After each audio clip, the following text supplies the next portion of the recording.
Good evening, everyone. Let's all pray in the name of the Father, Son, and the Holy Spirit. Amen. Lord Jesus, thank you again for this tonight review. Sana po ay patuloy niyo kaming gabayan, bigyan ng sapat na katalinuhan, tiyaga upang ipasa namin itong darating na board exam.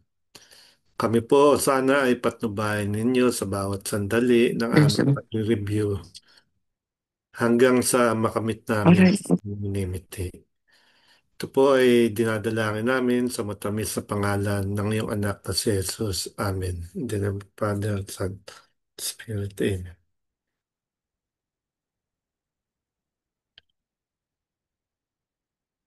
Thank you, Sir Se. So we have a new topic for tonight. We have a set of relevant planning laws in different national laws. So I would like to start with the local government code.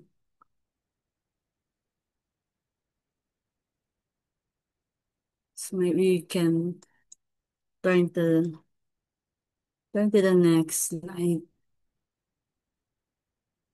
Um, I selected provisions in the local government code where planning laws are, you know, being stipulated. So these are planning provisions, or provisions in the local government code that are relevant to our field of profession, which is environmental planning or planning in general.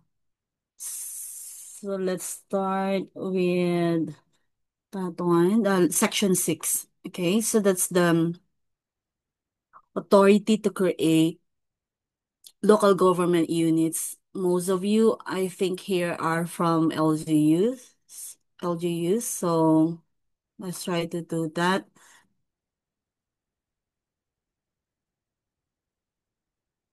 So, Mark, can you read the first? Do you have local government code handy? Meron kayo dyan? Or, sige, if you have a digital copy, so that you can follow this lecture. Okay?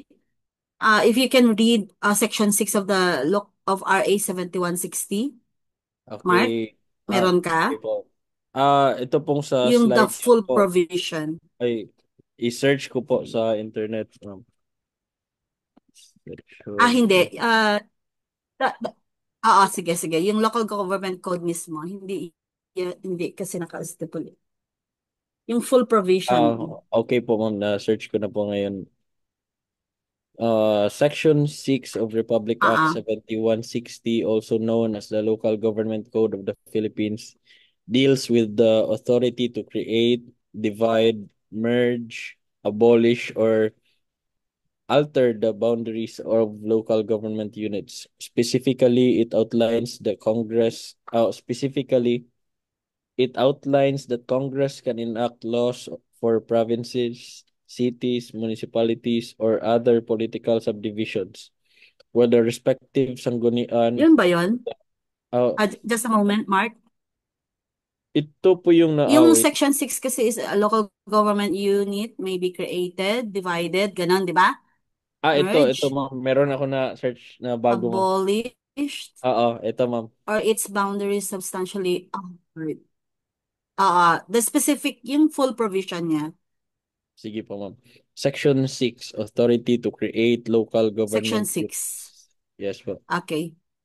A local government unit may be created, divided, merged, abolished, or its boundaries substantially altered either by law enacted by Congress in the case of a province, city, or municipality, or any other political subdivision, or by ordinance passed by the sangguniang palalawigan or sangguniang panglungsod concerned in the case of a barangay located within its Parang iba, no? territory. Sige, sige, continue. Uh, ano? Sangguniang Panglungsod concerned in the case of a barangay located within its territorial jurisdiction, subject to such limitations and requirements prescribed in this code. Maor, yun lang, ma'am. Sa Chapter 2 po yan, ma'am. Chapter 2, General Powers and Attributes of Local Government Units, Section 6.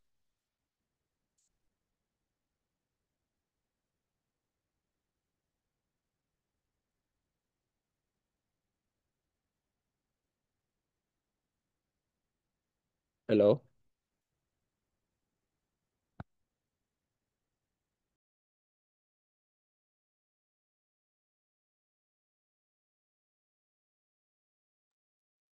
Oh, wait lang po, nawala po ating signal ni ma'am.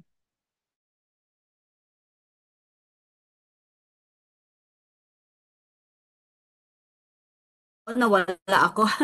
Sorry.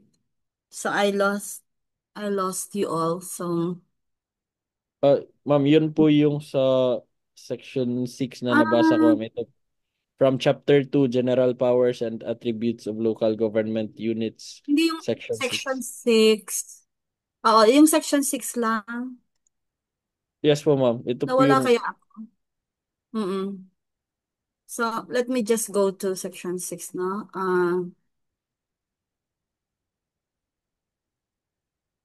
Okay. authority to create local government. Basta it's about the creation, yung authority to create local government units.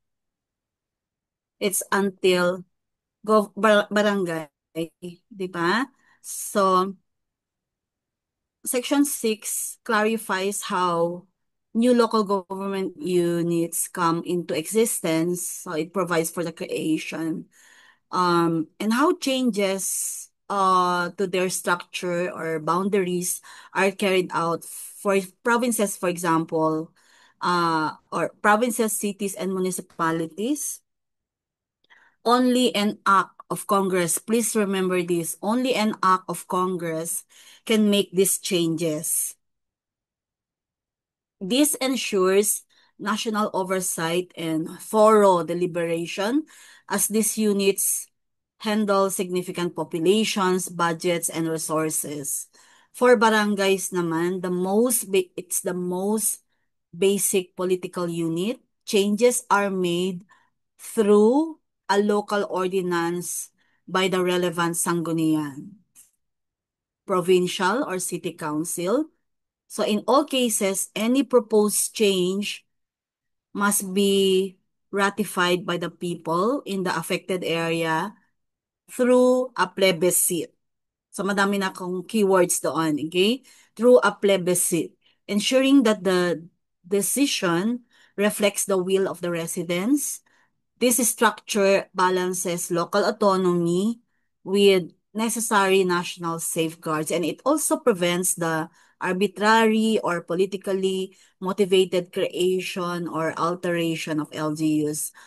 So for us planners, we need to understand these processes. They're crucial because every creation or modification of an LGU has direct implications for planning boundaries, resource allocation, and implementation of development projects. So we can go to section 7. Then, nandyan pa lang din ano, yung sabi do sa section 7, as a general rule, a local government unit may be created or its status change only if it meets the requirements as to income, population, and land area as prescribed in the local government code. The income requirement must be certified by the Department of Finance, the population requirement by the National Statistic Office, now PSA, and the land area requirement by the Land Management Bureau. Compliance with these requirements must be attested by the respective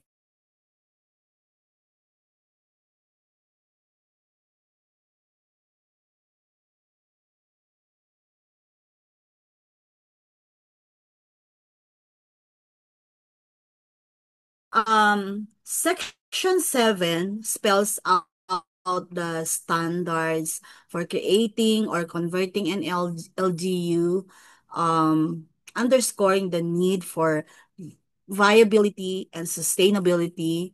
It's not enough to simply carve out a new unit or elevate a municipality to a city.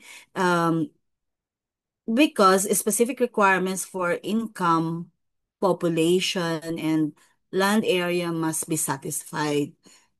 Okay, the income criterion ensures that LGU can support itself and deliver basic services. So I'm talking about the rational. The population requirements ensures that there are enough residents to justify the existence of a local government. And the land area ensures that the new unit is territorially sound, and so there's a need for a certification. And where do we get these certifications? Certification from the OF, from PSA, and LMB. Okay. So this is a safeguard against the creation of ghost LGUs that cannot function effectively. Um, we need to pull out also Section 15, political and corporate nature of LGUs. So already we had Section 6, Section 7. So kailangan alam natin yun, ano?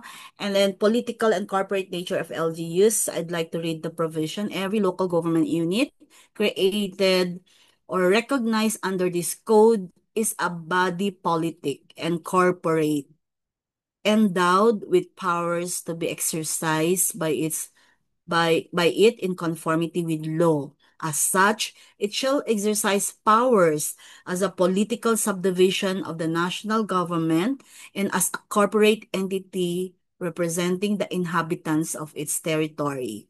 Now, this section, it said it's both political subdivisions and corporate entities. As political subdivisions, LGUs implement national laws and policies. They also deliver basic services and exercise regulatory functions within their jurisdiction. So, how about as corporate entities? They have a legal personality distinct from the national government, allowing them to own property, enter into contracts. Okay, I'm talking about the as corporate entity. Okay, these are the functions.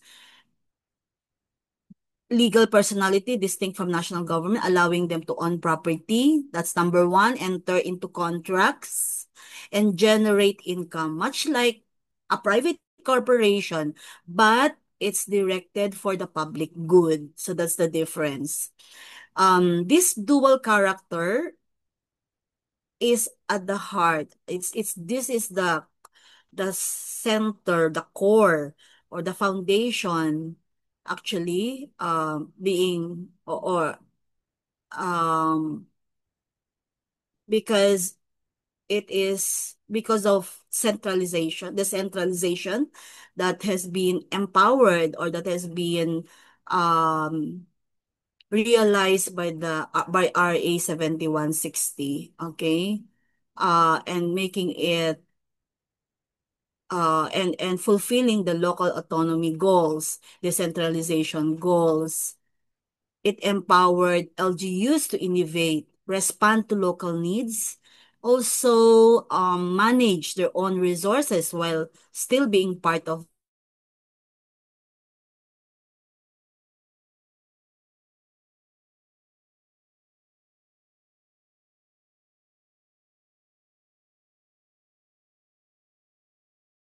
government. Financing, PPP. So it should, all our plans, all our programs must respect both the governmental powers and the corporate capacities of LGUs. I hope that's clear if I try to summarize therefore, these three sections, 6, 7, 15. 6 is the creation or alteration of LGUs. By whom? By Congress. Okay, for provinces, cities, and municipalities. And by local ordinance for barangays, always subject to plebiscite.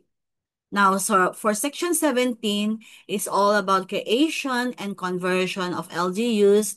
What are the requirements? It must meet income, population, and non-area requirements. Who should certify? DOF, PSA, and LMB.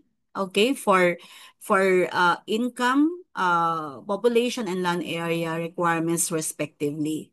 Now, Section 15, it talks about its characteristic, the duality, okay, of their um its representation. It means that it's both political subdivision and corporate entities, okay? And being so, it, LGUs are responsible for governance and empowered to manage resources for their communities. I hope Section 6, 7, 5, and 15 are clear. So we can move to the next slide. You need to memorize that. Hindi nyo pwedeng hulaan yan because these are remembering levels of the Bloom's taxonomy for your board exam. Um,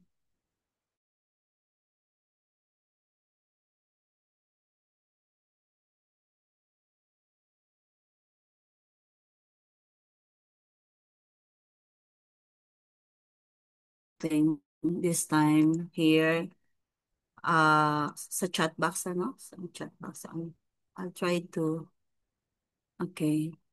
Let's see if it goes well. Uh, A, B, C, D. Okay, and send me your answers, okay, as I proceed with lecture. Sige, I'll give you 30 seconds to answer that. After 30 seconds, wala na, okay. Jen, paki-time.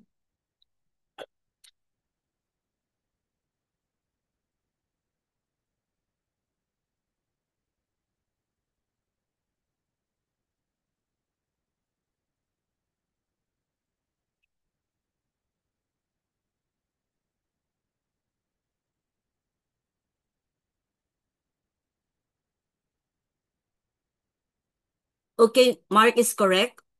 B, an ordinance by the Sangguniang Panlalawigan creating a barangay in municipality subject to majority approval in a plebiscite in the affected area. Why B is correct? Because under Section 6, barangays are created via ordinance by the Sangguniang Panlalawigan or Sangguniang Panlungsod, and this must be ratified by the people in a plebiscite. A is incorrect because Congress does not create barangays. It creates provinces, cities, and municipalities. And C is incorrect because a barangay itself cannot create another barangay. So only the Sangguniang Panlalawigan or Panlunsod can do so. Then D is incorrect because the president cannot unilaterally create a barangay by executive order under RA 7160. So I'd like to send another question. Okay, another question. I'll try to send that on. Okay. Si Wilda, si Jennifer, Joanne, Monica, Alan. All correct.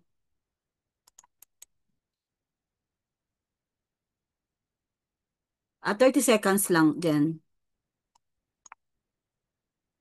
Nia and also.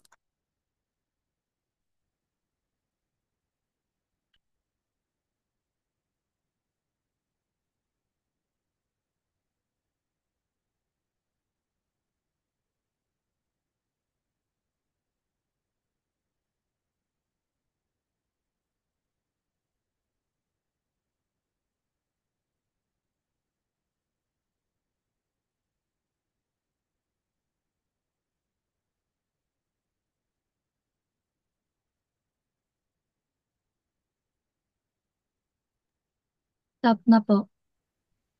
Okay. Walang ano. Okay, Wilda, Joe, and okay, see. So Wilda, Joe, and Mark. Okay. Yes, it's correct. The conversion, C. The conversion is void for lack of proper income certification by the DOF, even if all other requirements and procedures were followed.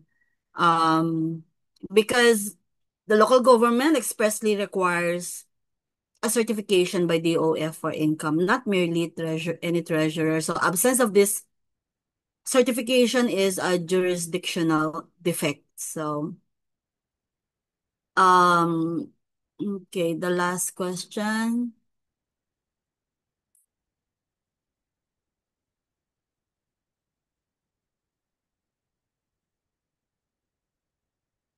Okay, 30, 30 seconds.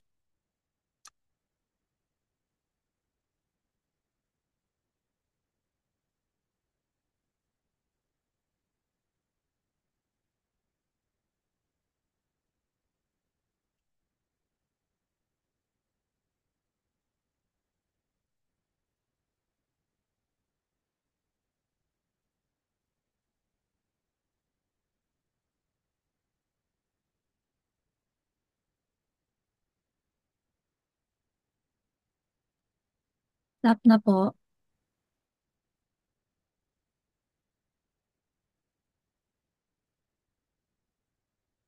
How about other people? So I have the last question to pala. Okay. For number 3, correct answer is letter C. So, bakit kayo to, no? Tulong, 1,001 lang pala. Pwede lang naman. I'll cut the other one. Okay, and then the other, okay, meron kadugtong kasi 1,000 words lang pala.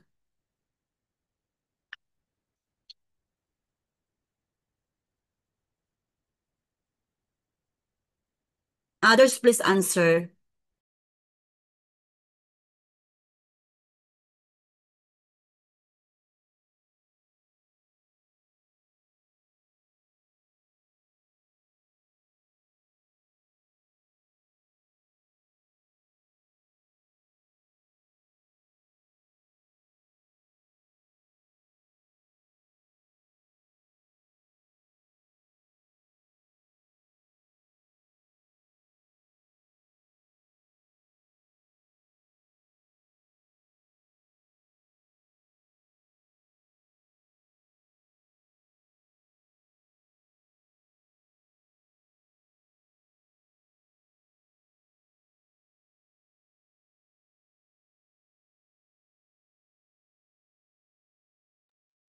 Stop na po.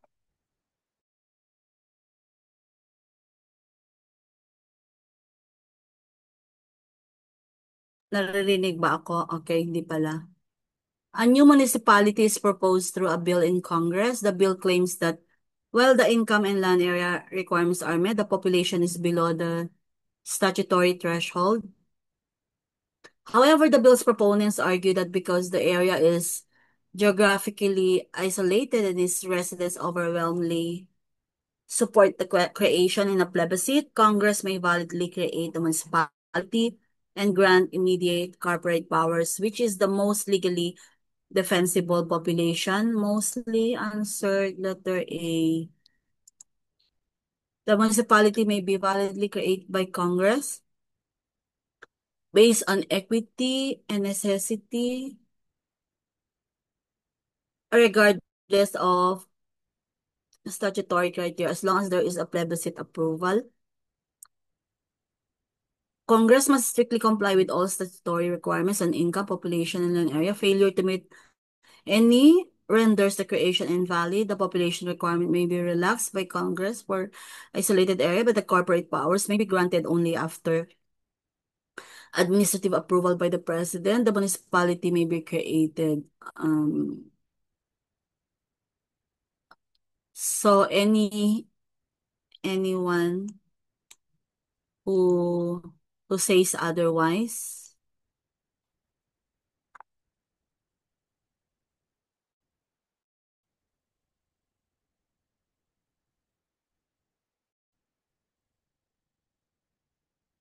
Mm, okay. Letter D. Balikan nga ninyo yung section.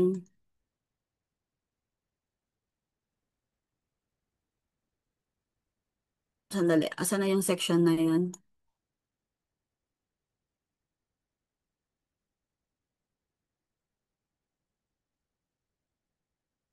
Political and corporate nature. I know. Section. Section 4 of creation. What is the criteria talaga of na-integrate lahat yung mga application doon for the different. So you think, kapag ano kasi, kapag letter A, even there's plebiscite, do you think so? Creation, because creation cannot override statutory mandates. It's always the local government code, di ba? So sabi ni Mark, D, local ordinances cannot waive requirements. Di yung sinasabi niya local ordinances cannot waive requirements for municipalities, only Congress, and even then only within the limits of the law. Meron ba siyang sinasabing local ordinance dito?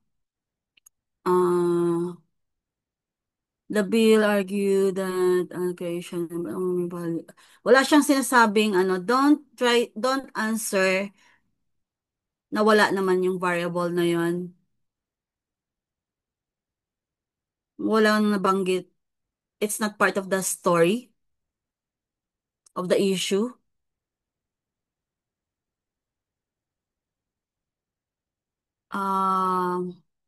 Yan okay, si Judith, si Wilda. Okay. Answer is letter B. Hindi Ay, niya ma'am, pwedeng i-override. wala pong Ah? exemption, ma'am. Ay, parang may exemption. Wala pong exemption doon, ma'am. Exception? Oo. Hmm, wala. Ah, Huwag kang mag-isip doon sa exception mo natin. Tingnan muna natin. A new municipality is proposed through a bill in Congress. Proposed. The bill claims that while the income and land area requirements are met, the population is below the statutory threshold. However, the bill's proponents argue, okay, that because the area is geographically isolated and its residents overwhelmingly supports the creation in a plebiscite. So, ang sinasabi niya, yung sa plebiscite, di ba? And so, sandali And so, ang sinasabi niya dito, saan na ba yan? Okay, saan na yung question ko kanina? Okay. The bill's proponents argue that because the area is geographically isolated and its residents overwhelmingly support the creation in a plebiscite, Congress may be validly create the municipality and grant it immediate corporate powers, which is the most legally defensible position. So if we try to look into um this subject, 'di ba sa ano natin sa what is the scope of plebiscite? The plebiscite must be held in the political unit or units directly affected by the proposed change. So the barangays, municipalities, provinces involved. And without majority approval, yun yung yun yung rule, the creation, division, or alteration does not take effect regardless of legislative or executive action. So that's how important the plebiscite is. But in in the local government code, meron tayong um let me see, meron tayong jurisprudence dito ng uh, Bagabuyo Supreme Court ruling that Bagabuyo versus Comelec GR 176970. Um, pero yung ano na yon, it's not the same scenario as mine, ano? Na yung Bagabuyo case, it converted the municipality of Cagayan de Oro into highly urbanized city. And the law required that a plebiscite be held for the ratification of the conversion. Petitioner Bacabuyo, a resident and registered voter of Cagayan de Oro, challenged the COMELEC's decision to limit the plebiscite to the city's residents, and he argued that all voters of the province of Misamis Oriental, to which Cagayan de Oro was formerly attached, should have participated since the province would be affected by the conversion.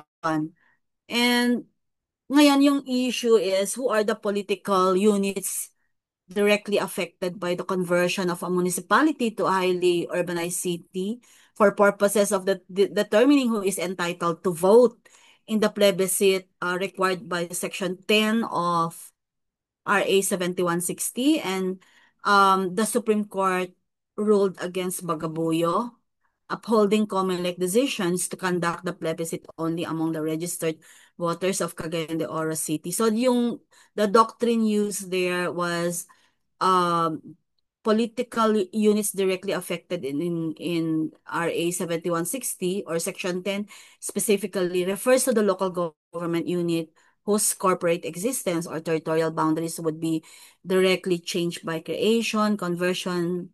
But since our problem is it does not meet yung problem kasi natin is it does not meet the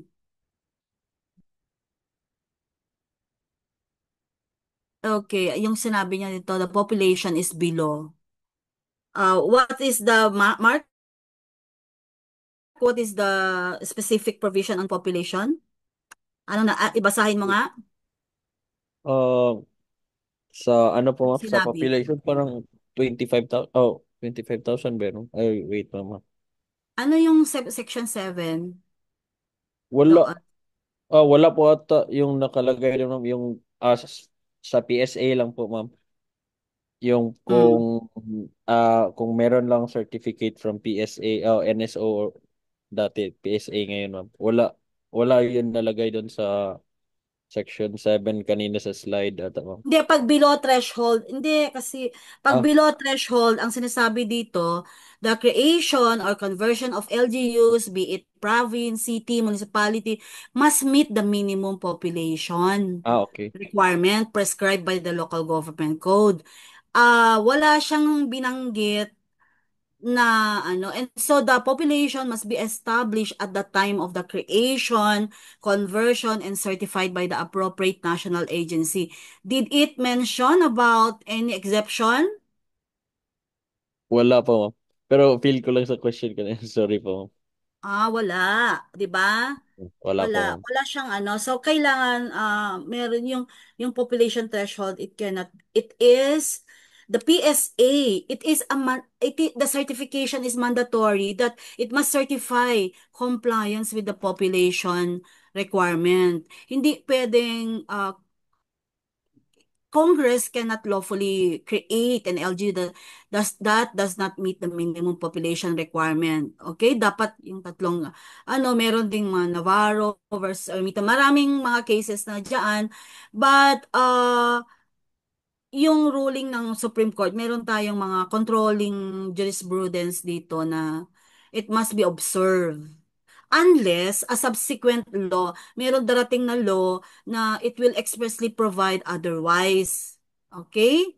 So, we're not talking about the number. Kasi yung problem mismo, you have to be very careful about deciding to answer na kapag sinabing threshold, ibig sabihin wala naman siyang number na sinasabi at wala sa istorya yung number. Basta sinabi it does not meet the threshold and titignan mo yung law na wala siyang exception but because pag sinabing as a general rule, ibig sabihin may exception. Eh wala namang ganon. It was expressed na na it is you have to meet the three requirements. Okay ba tayo? Okay. Next gen.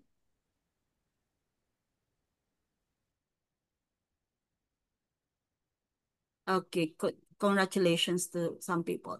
Nasa section 20 na ba tayo? Section 20, no? Okay. So, ano na yung natutunan natin doon? 6, 7, 8.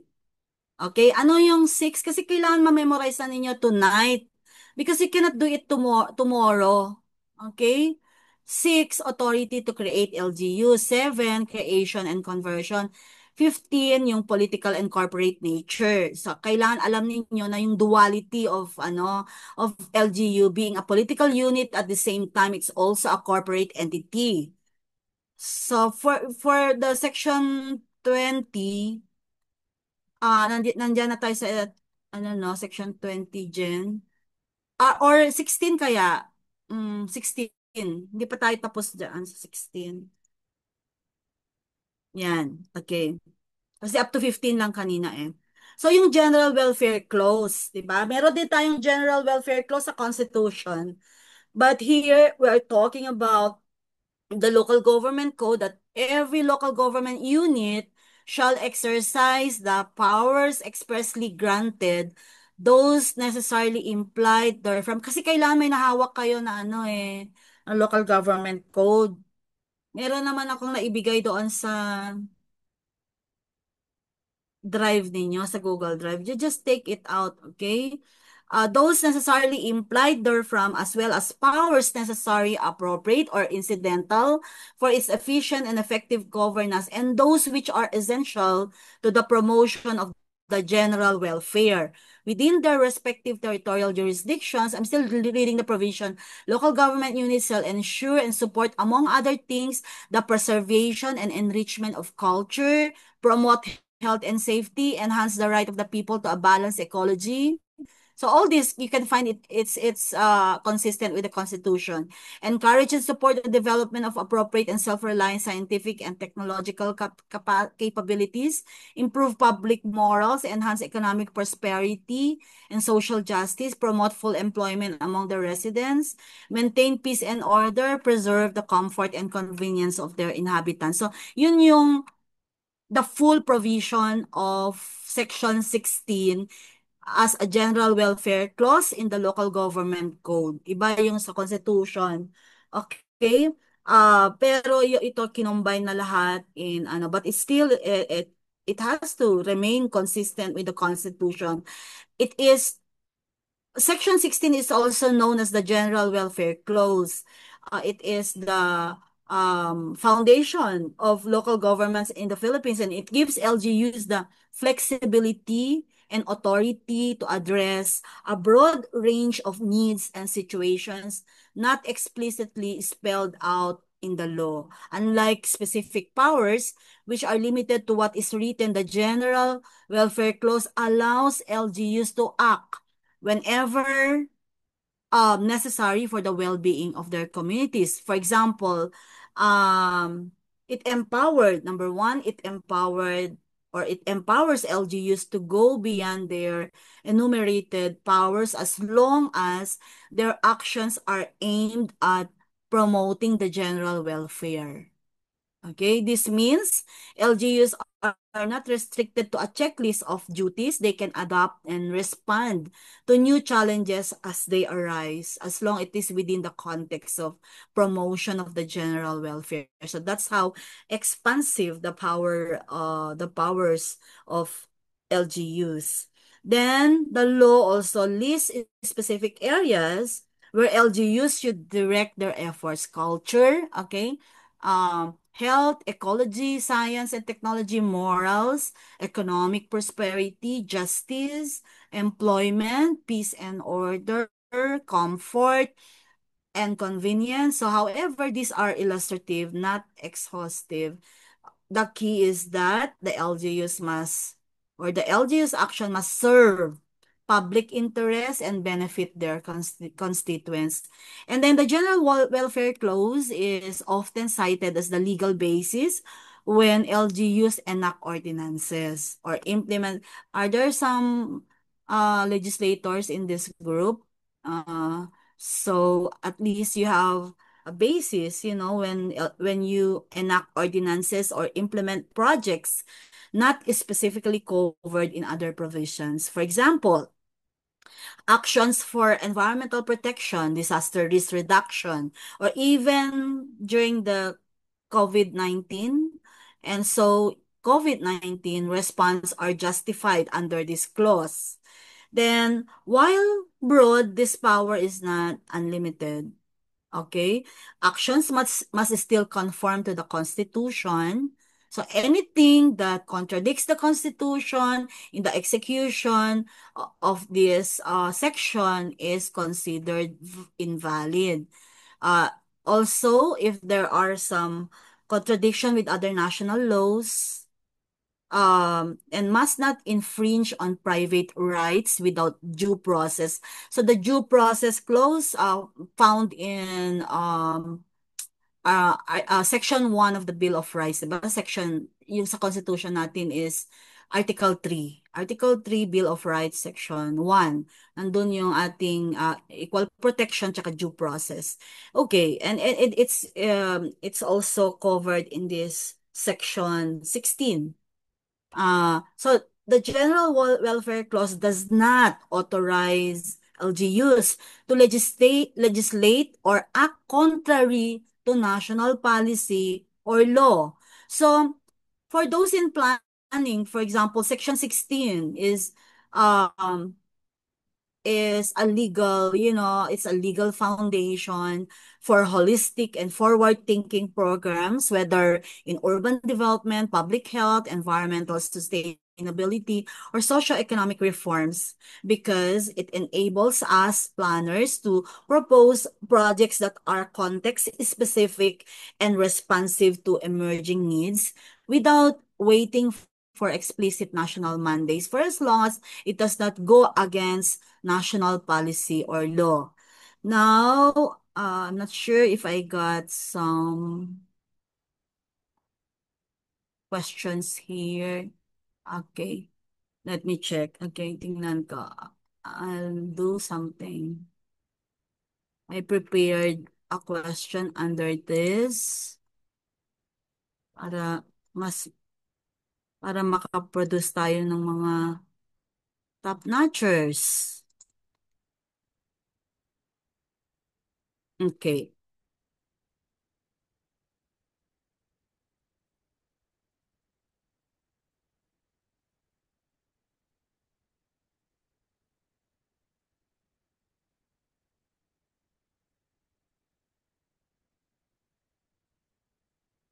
Be careful.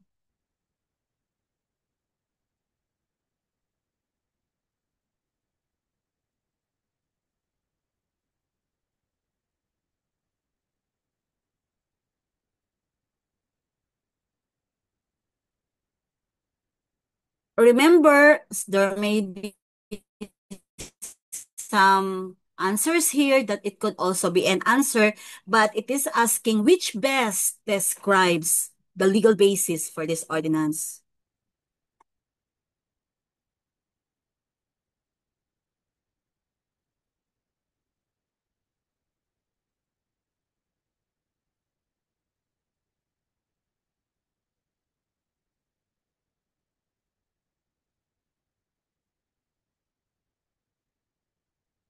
Okay. 30 seconds na. Okay. Jen? Okay. Okay naman. Okay, letter C is correct. Very good. So, the or provided it does not contradict national law and is within the LG's jurisdiction. So, kailangan, ano kayo, very careful kayo, ha? Kasi pwedeng mapiliin ninyo yung A, but it does not really, ano yung sinasabi doon? What was not included should be expressed on news. So there are some provisions that we should really, alam natin yung, those who are, who took up law, taking up law, must understand this quite clearly. Okay? So, I would like to go to section 20, yan. Okay. Gaganda yung ano natin. So after the I would like to go back just like yesterday. Section section 6. Just a moment.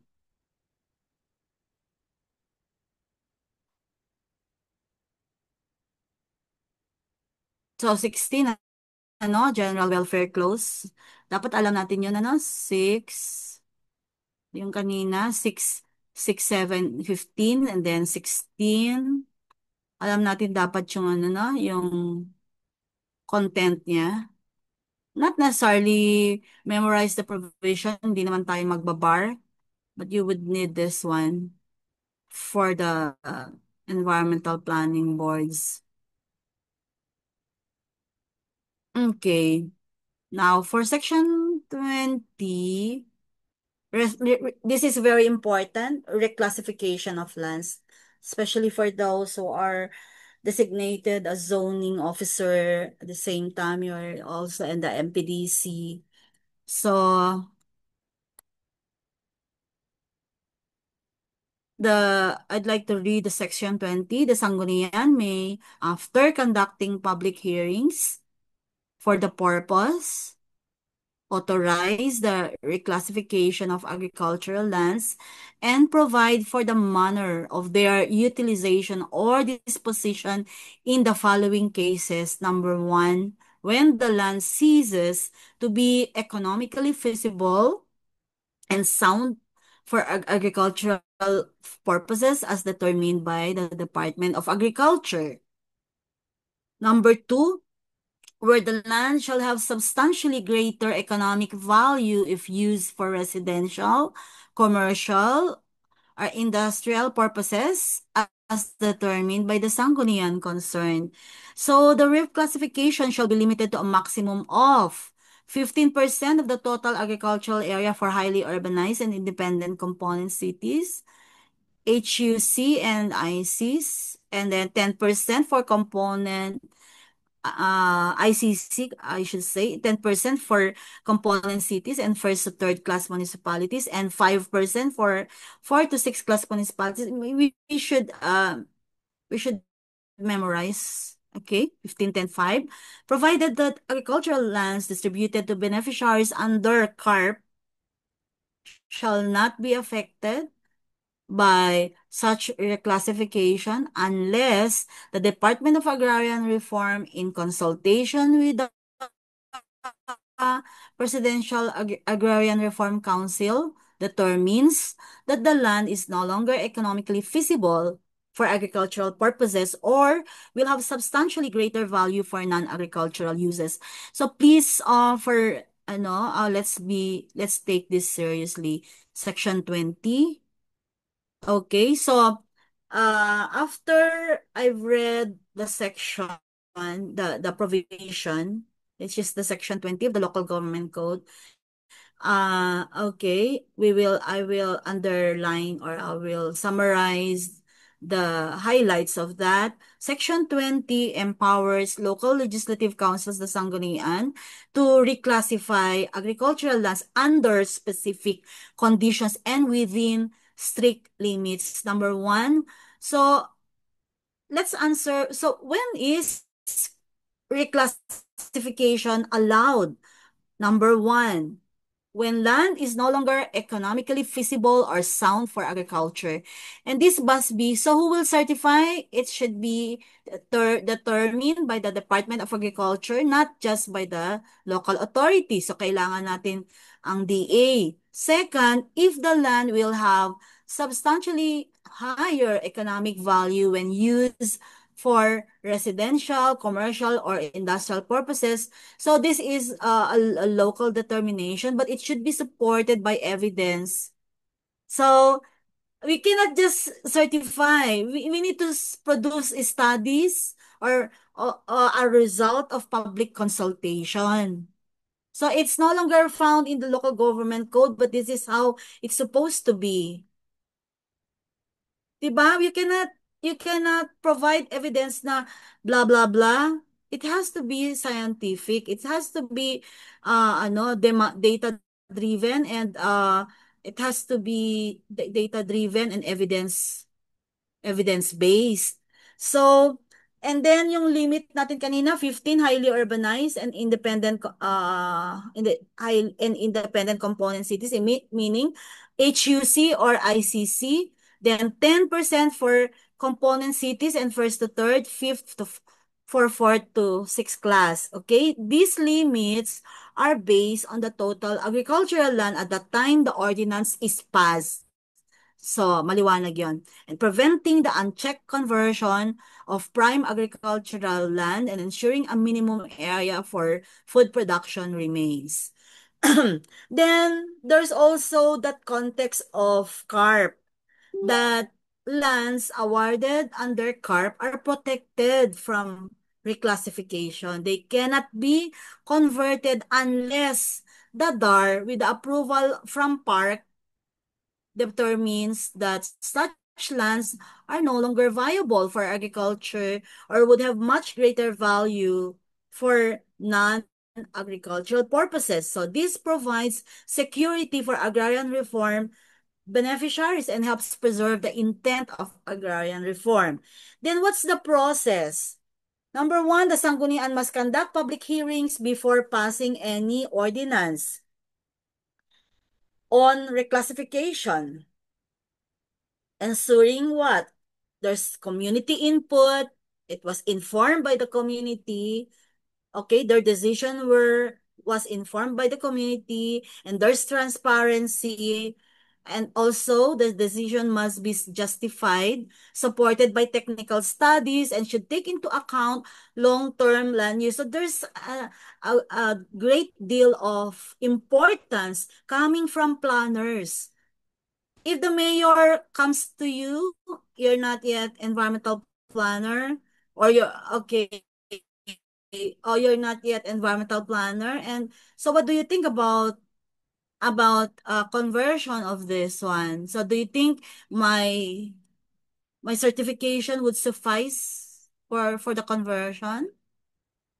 Ano yung sasabihin mo? Yes, Mayor, will you tell that? Wala ba tayong kailangang evidence or proof for the conversion? Wala na. So, that would be a very,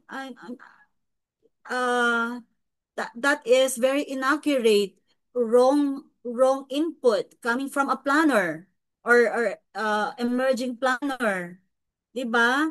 You will not advise the mayor to support that with a technical study or anything that from the CLUP, and you quote that or you want to provide that as evidence.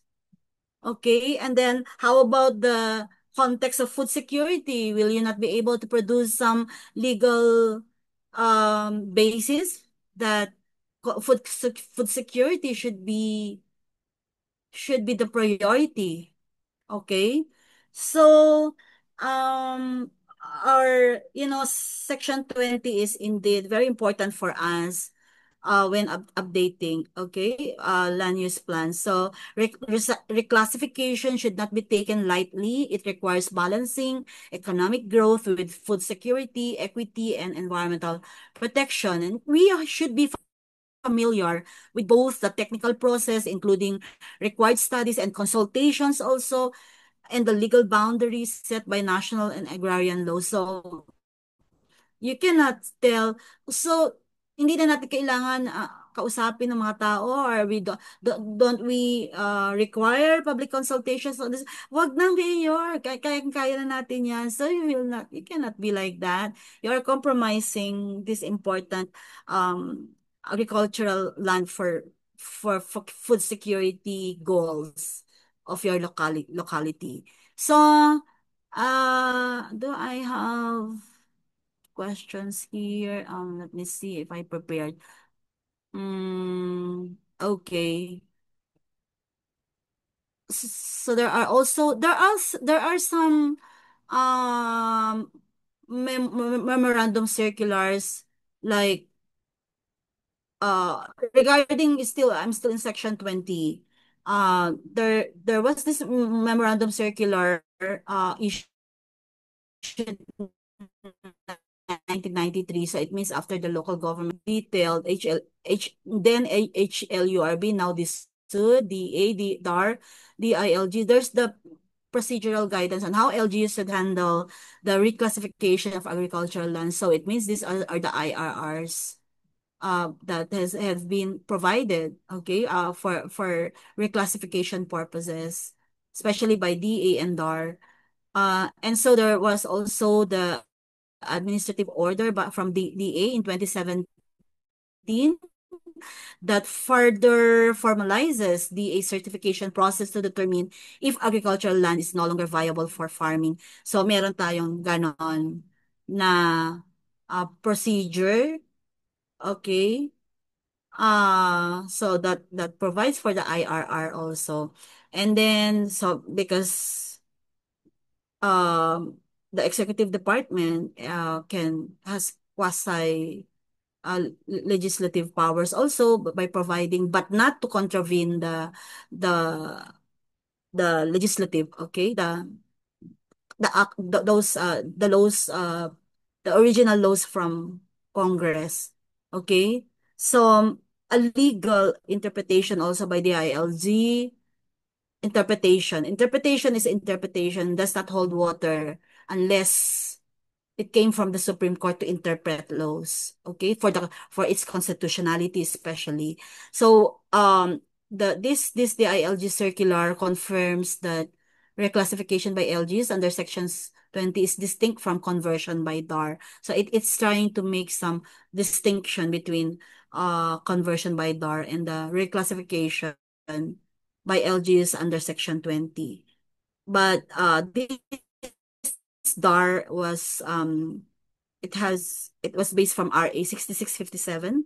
So we will go into that later kapag meron na tayong mga dedicated by per law. So we're in the local government code, okay? So under section 20B, the president, it said there, section 20B, the president upon NEDA recommendation, now DEP, may authorize reclassification beyond statutory limits, the 1510(5), okay? The president. That's section 20B. So it has also some requirements.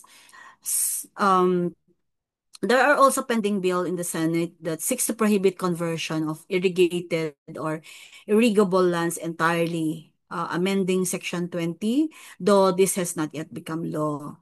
Okay, and so I'd like to say, pag sinabi mo bang when reclassification may be allowed, and then when you say when DA will certify as to that land is no longer economically feasible or sound for agriculture, um there should be valid reasons, like soil, about soil, nandito si Sir Jose, is he from the agricultural or agricultural engineer? Because it says LGUs may authorize. Civil engineer po ako, ma'am. Ay, civil engineer. Okay. Meron taga DA dito. LGUs may authorize reclassification if the land is no longer productive for farming, whether due to soil exhaustion, water issues, urban encroachment, or other conditions. So, kailangan maganda yung pagkakakonstruct ng DA doon because it needs to inform, this matter should inform the decision of the Sangguniang. So, this assessment must be confirmed by the DA, not left to the discretion of the Sangguniang or to the LGU in general. The DA's certification is essential to prevent arbitrary or politically motivated conversions that could threaten food security. Now, as to letter, yung another why when reclassification may allowed. So, another condition is land has substantially greater economic value for non-agricultural uses. How can we prove this? If there is a strong evidence such as local land use study or economic analysis. So nakita ninyo that converting land to residential, commercial, or industrial use will yield greater benefit to the community. Reclassification may be justified. In this scenario, the determination is made by the local Sangguniang, which must made by the local Sangguniang, which must support its decision with credible data. Okay, it should be data-driven and conduct public hearings to ensure transparency. Just to share you that I have a potential client. She's consulting with me regarding conversion of their agricultural land. Like it's 60 hectares, but she will be using only 40 hectares for for cemetery. Ano to? Ano na yung call natin, Jen? For because it's agriculture, so hindi ka pwedeng mag-jump, 'di ba? Hindi ka pwedeng mag-jump na kaagad ka mag-develop. Pwede ba 'yon? Sir Jose? Di po, kailangan po may mga permits muna na i-comply. Okay, Memorial Park, kahit pa Memorial Park 'yan, 'di ba? Opo. So kailangan ma-prove mo dalawa. It's no longer economically feasible or sound for agriculture, pero kailangan dinedefend yan, parang thesis yan. And then, and the members of the Sangguniang cannot do it for you. The proponent should be ready for that, and he or she can show some proofs. But of course, DA will be there. Pero kailangan may mga ano ka diyan if you're really true to your vision na this will be good, this will uh substantially has greater economic value because it's non-agriculture yung Memorial Park. So it needs study and then yung sa ECC pa yan, di ba? And many more. As a planner, it's not really, we cannot jump into a linear solution. So there are pathways for change, di ba? In general. And there are some steps there. And just imagine the Sangguniang, the mayor, all they will be asking you as planner. And so there's really need to study, especially Section 20, so that you can provide credible and accurate advice or expert level advice. Okay. Now, as to the limitation, madali lang yon kasi sasabihin mo lang 15, 10, 5. But of course, these limits apply to the total agricultural land area at the time of the ordinance passage. Okay, and this prevents LGUs from rapidly converting farmland and protects long-term food security. We still need to be at the center of all our decision is still food security. And once the ceiling is reached, no further reclassification can be approved unless authorized by the President upon the recommendation of NEDA, now DepDev. So another one is exemption from reclassification. Um, Agricultural lands distributed to agrarian reform beneficiaries under CARP are protected from reclassification. LGUs cannot simply convert these lands by ordinance. Such lands may only be reclassified if DAR, in consultation with the Presidential Agrarian Reform Council, the PARC, determines that continued agricultural use is no longer feasible or that the land would provide substantially more benefit if used for other purposes. This process is strict and rarely invoked. I'll repeat that. This process is strict and rarely invoked, reflecting the state's policy to preserve land reform gains.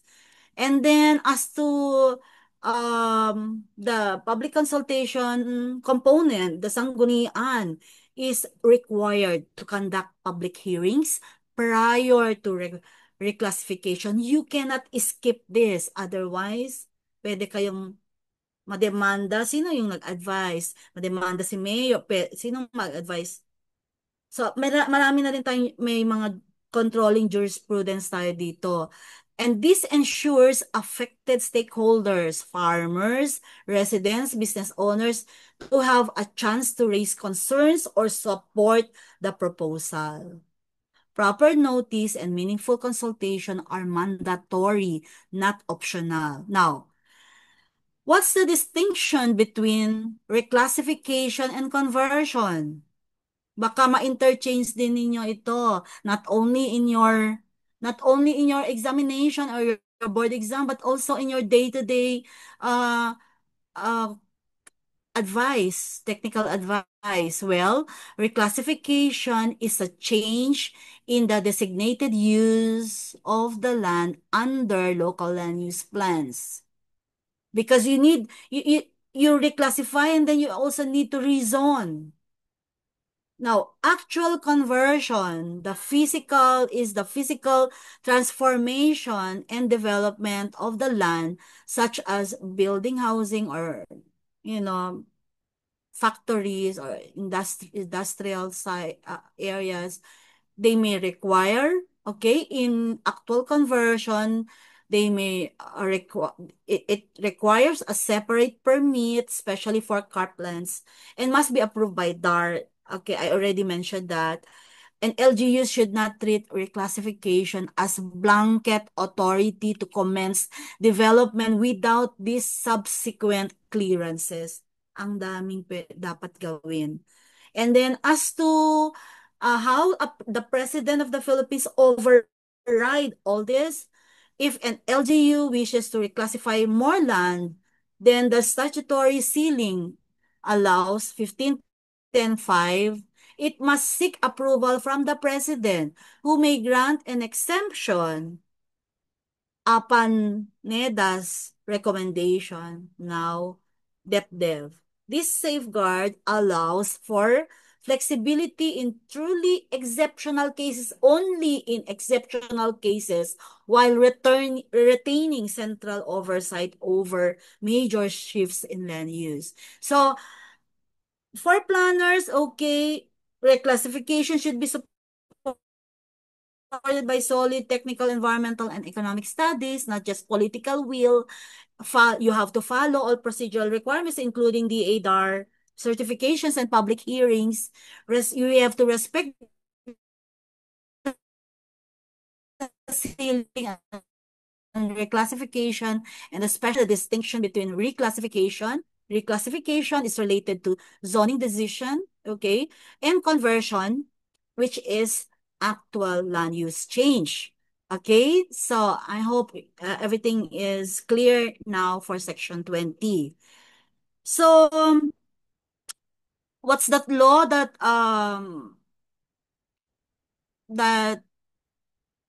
assigned already, that already def? Okay, later na lang yun, okay? It's another one. What's the next provision dyan, Section 20 and then Section 25, I think. Let me check that. Can you move? Okay, see.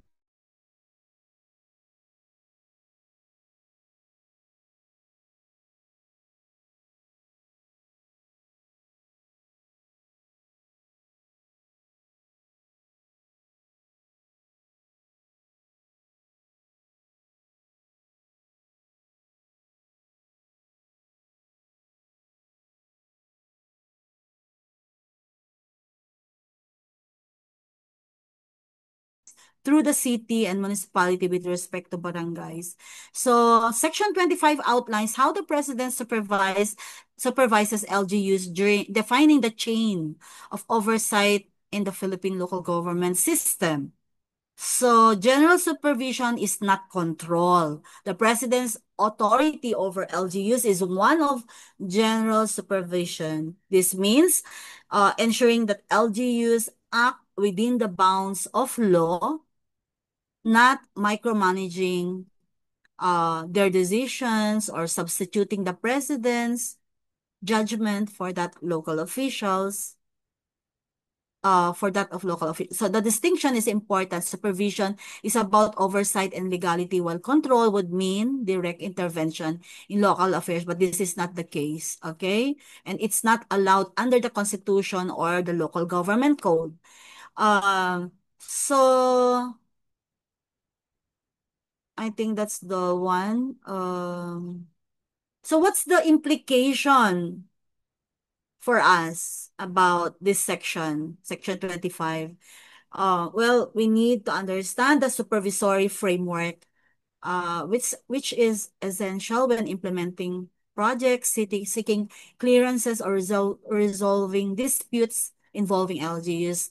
When an LGU fails to act or acts beyond its authority, appeals or interventions follow the supervision chain set in this section. So national agencies will often coordinate with proper supervisory LGU, province, city, or municipality before elevating issues to the office of the president. So this structure maintains local autonomy while ensuring that local governments do not disregard national laws or policies. The courts have consistently held that the president cannot control LGUs, only supervise them.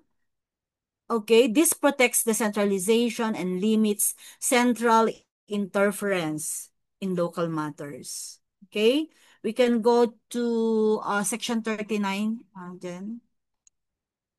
Section 39. Let's see that. Okay. This is just, but many times this section was a subject in the law in your board exam. I mean, it asks for the qualifications or age requirements for elective local officials. So, mayor or vice mayor of independent component cities and municipalities must be at least 21 years old on election day. Baka tanungin ito.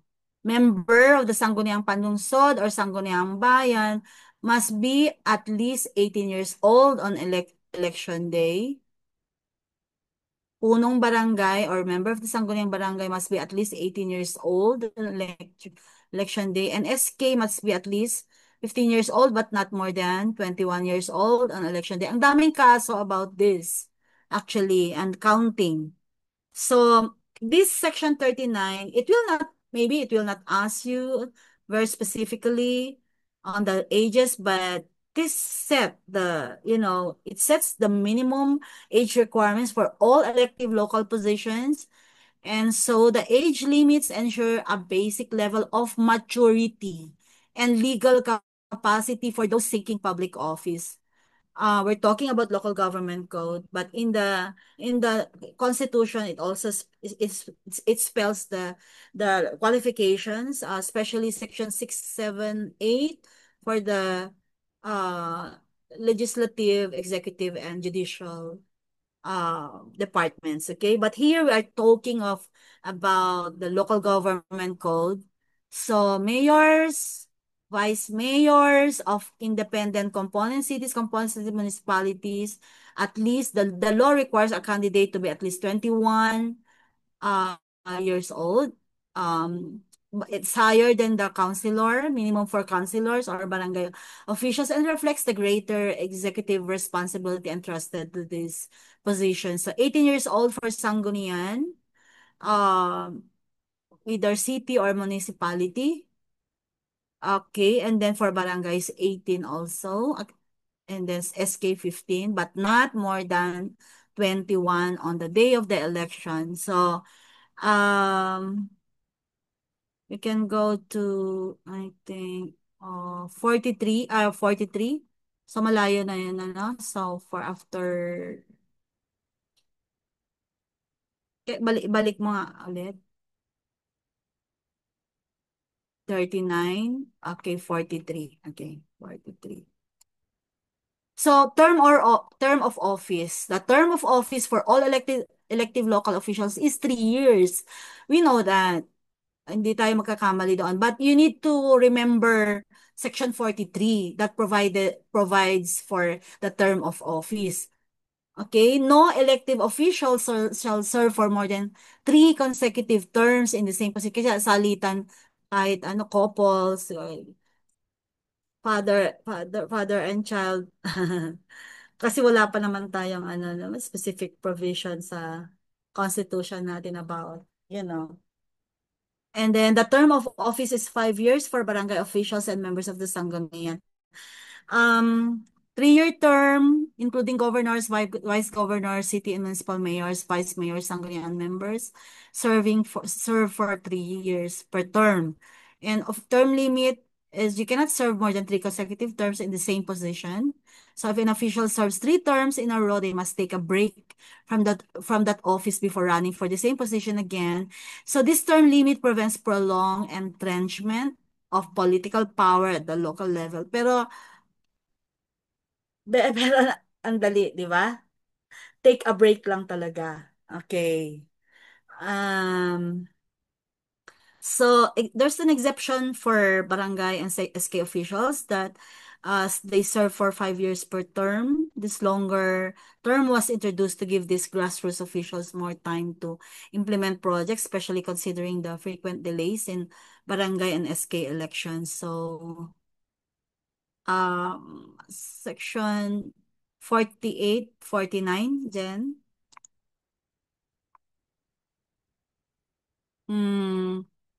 48 vest the legislative power of the province, city, municipality, or barangay in their respective sanggunian. Then 49 provides that the presiding officer of each sanggunian is Vice Governor for Sangguniang Panlalawigan, Sangguniang Panlungsod is City Vice Mayor, Sangguniang Bayan, Municipal Vice Mayor, and Sangguniang Barangay, Punong Barangay. So, yun yung pagkakaiba, no?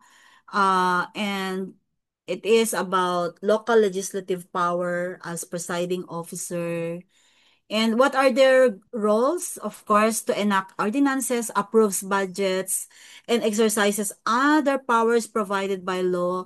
And each sanggunian is led by a presiding officer, typically the vice executive, except at the barangay level where it's the punong barangay.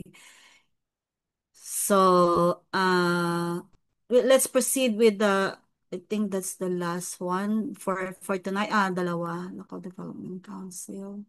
So let's go to I'll end there so that I can proceed to taxation tomorrow evening. So LDC, okay? LDC.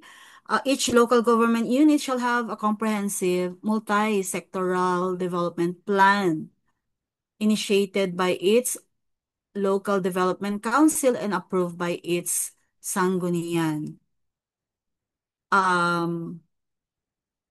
This gets to be very confusing, especially for questions, no? We need to be very careful because I myself, I also commit mistake, especially in answering questions. So, Section 106 mandates that every LGU, whether province, city, municipality, or barangay, must prepare a comprehensive development plan. So, it is this Section 106. This plan is not prepared by a single official or office, but must be formulated through a multi-sectoral approach led by the LDC. Multi-sectoral approach led by the Local Development Council. The LDC brings together local officials, community groups, and other stakeholders to assess local needs, set priorities, and identify programs for implementation. So the final plan, however, needs formal approval from the Sanggunian before it can be adopted and executed. This ensures both participatory planning and legislative oversight. Who comprises, so in Section 107, that's composition of local development councils. 106 is generally the local development councils. Okay, the Barangay Development Council is composed of all members of the Sangguniang Barangay, representatives of NGOs operating in the barangay, who should make up at least one-fourth of the council's full membership, and a representative of the district congressman. Okay, let me check. Monica, i-advance mo nga, Jen. Advance mo. Ay, backward. Monica, can you tell, okay, backward pa, okay. Can you tell me, tingnan ko lang ano, so Barangay Development Council is composed of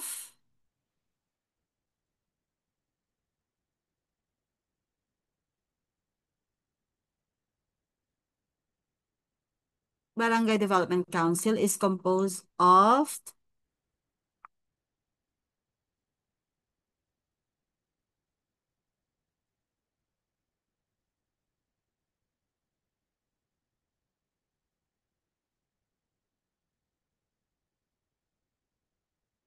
ah, saan na? Oh, si Mark na lang.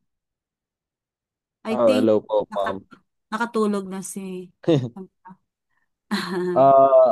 Yung sa BDC, ma'am, is composed of all yung sa mga barangay councilors, ma'am. Mm, Tapos, yung si barangay captain at yung one-fourth na NGO at ano.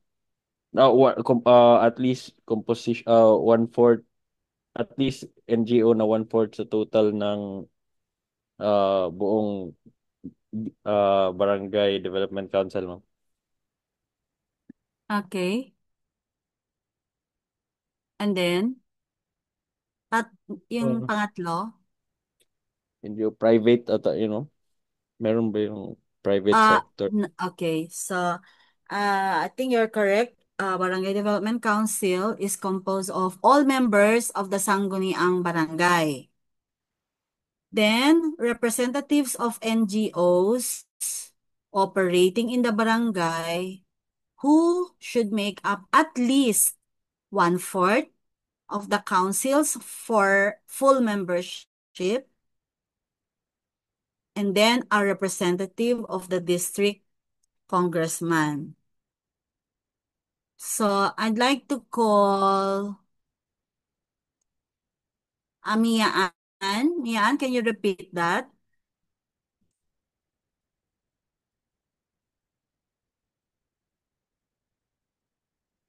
Hello.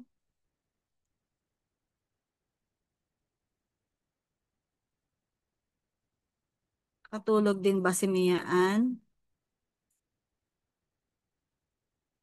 Si Kwan kaya? Ah, si Wilda. Wilda, can you repeat? Member of the Sangguniang Barangay, and then one-fourth of the CSO of the fully organized still and a representative of the congressman.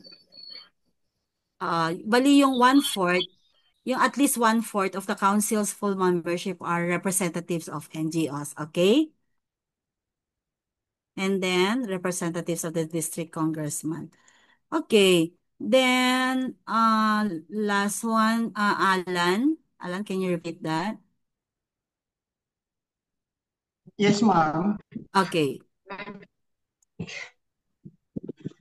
Um, the Barangay Development Council po is the barangay captains, the chairperson, and the members are the barangay kagawad, and the organized NGOs is one-fourth of the membership of the uh, council, and the representative or the congressman of the district. Yan po, ma'am. Okay. So, please be accurate there, all members of the Sangguniang Barangay. Okay? Not just Kagawad. Okay? Yes, ma'am. So, uh, very good. Let me proceed. Wait. Alimbaw, ay si Jennifer kaya. Jennifer. So we have last for this recitation, si Jennifer. Can you repeat? Hi, Jennifer. Si Rodante, si architect. Sige nga, Rodante. Can you repeat that?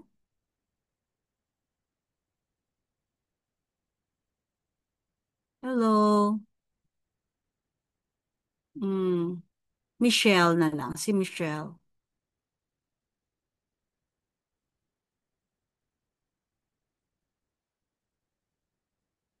Okay. Sabi ni Mia is sa audio. Okay. Okay, anyway. So I'll proceed to the next one is which is 107. Yung continuation, Jen.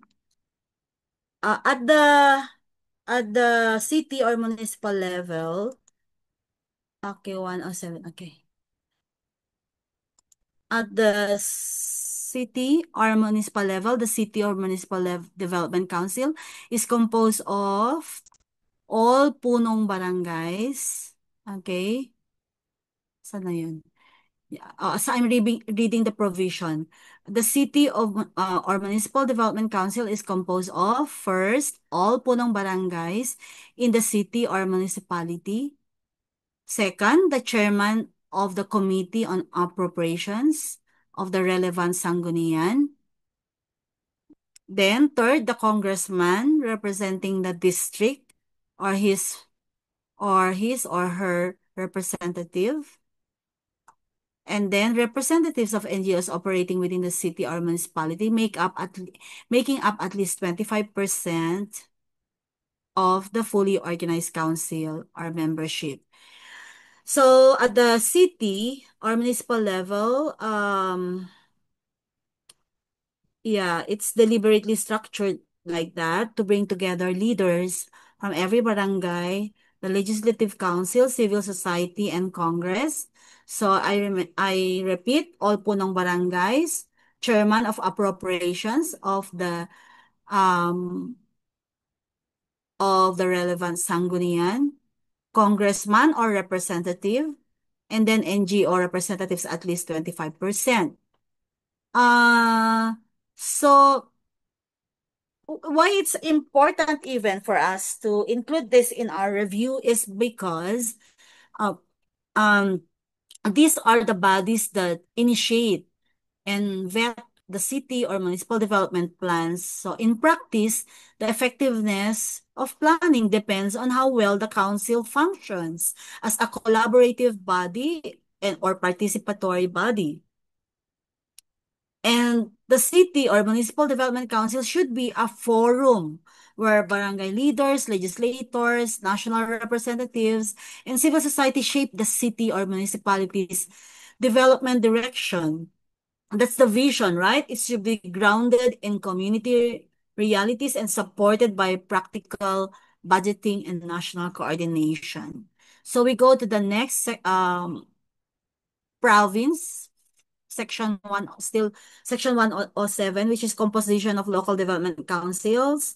The provincial development council is composed of all mayors of component cities and municipalities within the province, the chairman of the Committee on Appropriations of the Sangguniang Panlalawigan, the congressman representing the province or her representatives of NGOs operating within the province, making up at least 25% of the fully organized council's membership. So,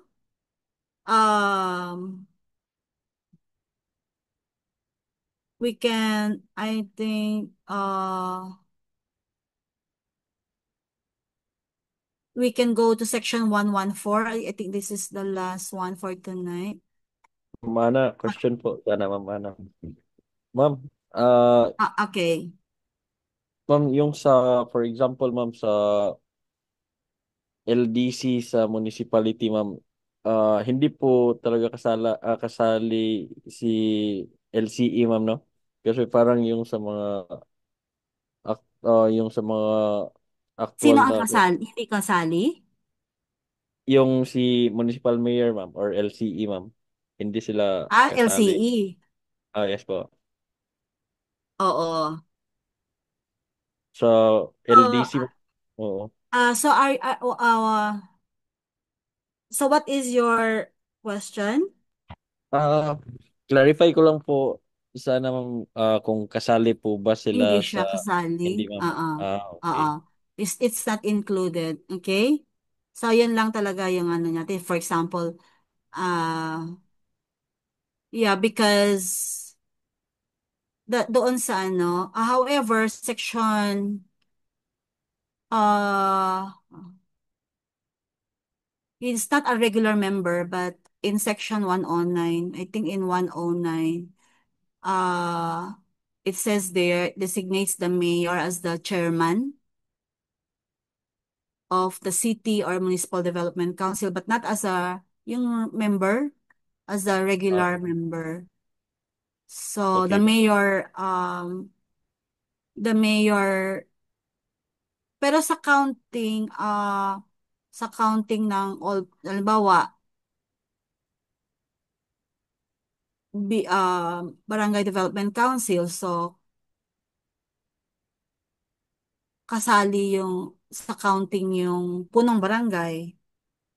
And then yung Yes po. chairman ng appropriations committee, parang ganon. But not counted as a member kasi yung chairman. So Copy po. the mayor leads and chairs the council, but it's not included in the list of members. For statutory purposes and for counting, yung vote, ganon, voting. Okay ba? Yes po ma'am. So pag may question nito ma'am is hindi lang po namin isali si mayor at si punong barangay din ma'am. Sa barangay Sa naman. barangay ma'am ba? Sa BDC din.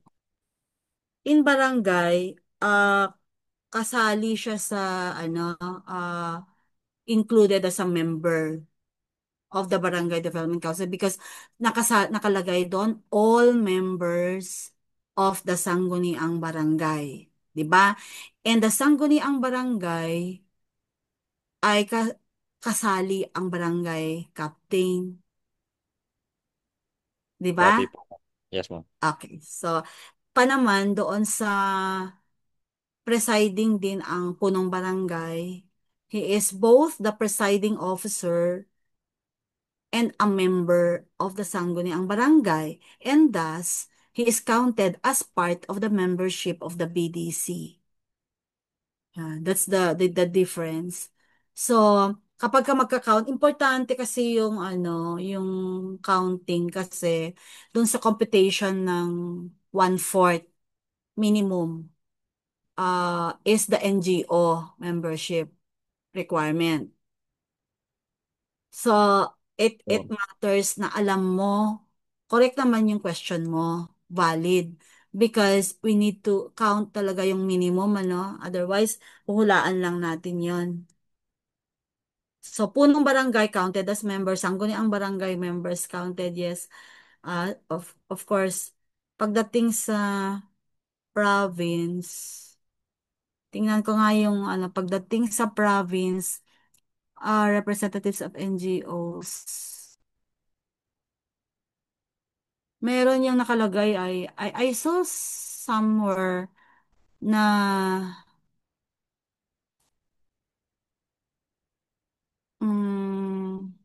yung congressman ay walang nakalagay na representative in the, there are some, hindi nakalagay na or representative, parang ganon. But I will clarify, kapag dating sa province ba. Pero pagdating sa barangay, city, municipality, or, nakalagay or. Ma'am, may nakalagay po, congressman or his representative. Oo nga eh. Pero meron akong nakita na nakalagay naman sa, pero parang may ginawa ako noon na, na material, which but I will clarify that at the provincial level. So what's happening at the provincial level? Ano ba yung sinong taga PLGU dito? Yung actual na nangyayari. So we will try to research that. Although nakalagay sa local government code.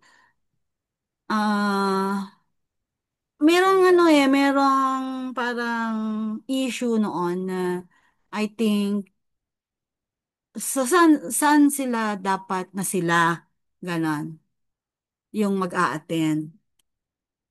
Hmm. Pero I will clarify that. Siguro, basta Jen remind me, although sa local government nakalagay or representative, pero there were some instances that congressmen are supposed to attend talaga personally, parang ganon. So, anyway, basta importante sa local government code, pwedeng or. Okay, di ba, Alan? Yes, ma'am. Okay. So, where are we? Tingnan ko. Let's see, 114 relation. Okay. Section 114. In section 114, kasi yung taxation, we will deal with that. Section 130. We will deal with that tomorrow siguro. Pero ito, so we will we will conclude with section 114. That's the relation of LDCs to the Sanggunians and Regional Development Councils. I'll read the exact provision. The policies, programs, and projects proposed by the LDCs shall be submitted to the relevant Sanggunian for appropriate action. The local development plans may be integrated with the development plans of the higher level of LDCs. Then, second paragraph, the approved development plans of provinces, highly urbanized cities, and independent component cities shall be submitted to the RDC. Okay, which shall integrate them into the regional development plan for submission to NEDA or DevDev or DepDev. I'm not really sanay pa, no? Of the department. Okay. Therefore, okay, so I'm done reading the exact provision. Section 114 now establishes how development plans prepared at various levels are coordinated. They're also being reviewed and elevated. So they are elevated through the planning system. That once a development or a local development council prepares its policy, program, or project proposals, these are submitted to the Sanggunian of the LGU for approval or appropriate legislative action. So this step ensures that the plan is subjected to legislative scrutiny and endorsement, providing a system of checks and balances. So that's the role of the Sanggunian. Now, local development plans should not be isolated because it has plans made by a barangay development council, for example, can be integrated into a municipal or city development plan. Likewise, city or municipal plans can feed into the provincial plan. This integration ensures that development efforts are harmonized, avoid duplication, and align with larger scale priorities or to the higher hierarchy level of planning. So kailangan you will remember all these key points within this section. So that's the role of the Sangguniang and then integration across levels. And then for provinces, highly urbanized cities and independent component cities, their approved development plans must be transmitted to the RDC. So that RDC now is responsible for consolidating and integrating these plans into a single regional development plan. So what's the role of NEDA or DepDev? The regional development plan as finalized by the RDC is submitted to the national to NEDA or DepDev. This process ensures that local priorities are reflected in the regional and eventually in the national development framework. Uh, because of tonight's lecture, I, I called up someone from NEDA or DepDev. So I asked them, ano yung mga nadagdag? So they informed me that it's still the same structure. Parang ganun. So, and many more. So she informed me about other things that have changed for DevDev. Anyway, for DepDev naman, and you can see the law that created the department. Um, so for us, we need to understand this process uh, because we must ensure also that our plans not only meet the local needs but are also consistent with the higher hierarchy plans from the province, regional, national, and so coordination at every stage um, should be should be should be correct and then or should be made or should be we need to attend to this coordination at every stage. The LDC, Sangguniang, RDC, and then NEDA or DepDev, they are all necessary for successful and if we are serious or if we are ready to have our development initiatives funded. Uh, and so I think we can end here. So that particular law that created the Department of Economy, Planning and Development, the DepDev, is RA 12145. So it has become an executive cabinet department with expanded authority and formal alignment within the government's executive structure.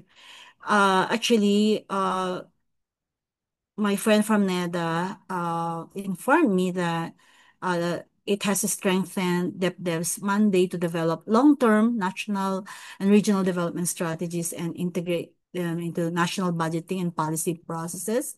It also